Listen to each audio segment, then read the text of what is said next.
Փորձել եմ ներկայացնել, թե ինչ է կատարվում գյուղի ներսում, թեև լրահոսում տարբեր խոճապային լուրեր են տարածվում, բայց ես վիդեոների միջոցով ցույց եմ տալիս իրական կյանքն գյուղում։ Մարզերի երեխաները մարզերում հասարակական կազմակերպության նախաձեռնած դեմ առ դեմ սերունդների երկխոսություն մարզային ֆորումին Լիլիան ներկայացնում է ազատամուտի առօրյան եւ հայրենի գյուղի մեծ ու կարեւոր դերն իր ինքնազարգացման գործում։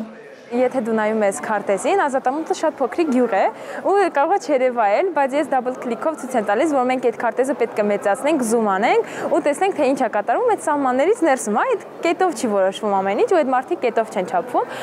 Վիդեոները տեղադրում եմ իմ անձնական էջում, Instagram-ում Լիլիա ջան։ Երիտասարդական ֆորումին 500 երիտասարդ է մասնակցում Հայաստանի բոլոր մարզերից ու Ջավախքից։ Արդեն երկրորդ անգամ կազմակերպվող այս միջոցառման նպատակն է հարթակ տրամադրել երիտասարդներին, որոնք ասելիք ունեն եւ իրենց գործունեության ոլորտներում հաջողություններ են գրանցել։ Մենք այստեղ հնարավորություն ենք տալիս կրտսեր սերնդին իր փորձով, իր մտքերով, իր պատմություններով ավագ սերնդին ինչ որ փորձառություն փոխանցել, հաղորդագրություններ փոխանցել, կրտսեր սերունդը ավելի ճկուն է, ավելի շատ ժամանակ ունի, մտքեր ունի, ավելի լավատես է, իսկ ավագ սերունդը ավելի շատ փորձ ունի, ռեսուրսներ եւ կան բազմաթիվ խնդիրներ, որոնք կարող են լուծվել միմիայն այս ամեն ինչի միավորմամբ։ Մեմի գաղափարախոսությունը, մեմի ընտանիքը ինձ շատ դուր է գալիս, ես վստահ եմ, որ մեծ փոփոխություններ է բերում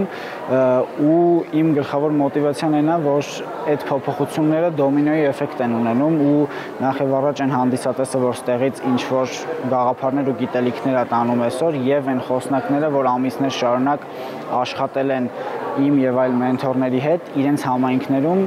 շատ լուրջ ու էական փոփոխություններ են բերում։ Սոցիալական եւ բիզնես նախագծեր, ինքնատիպ գաղափարներ, երիտասարդները դրանք ներկայացնում են ֆորումի շրջանակներում բացված 6 տաղավարում։ Անուշի ստեղծած մեկնարկեմ հարթակում 300-ից ավելի առաջադրանք կա, որոնք կատարելով մարզերի ակտիվ երիտասարդները դոնորներից ֆինանսավորում են ստանում։ Այն ստեղծվել է 2020 թվականի պատերազմից հետո, երբ բարեգործության մշակույթը շատ տարածված էր եւ մարդիկ փորձում էին տարբեր ուղղություններով օգտակար լինեին, սակայն շատերը չէին հասկանում ոնց եւ որտեղ ուղղել իրենց բարեգործությունը։ Մեկնարկը եկավ փոխելու ստանդարտ բարեգործության մոդելը, որպեսզի այն բարեգործության մոդելը, որը լճացնում է մարդկանց, չի բերում զարգացման, փոխվի եւ դառնա առաջադրանքների միջոցով։ Առաջադրանքները տարբեր ոլորտների են, ունեցել են եւ թվային եւ ոչ թվային առաջադրանքներ։ Միջոցառման կազմակերպիչների խոսքով տարվա ամենաերիտասարդական ֆորումն ապացուցեց, որ ունենք կրթված սերունդ, որն ապագայում անպայման ասելու է իր խոսքը։ Սերինե Սերոբյան, Թերեզա Հայրապետյան, լուրերի համար։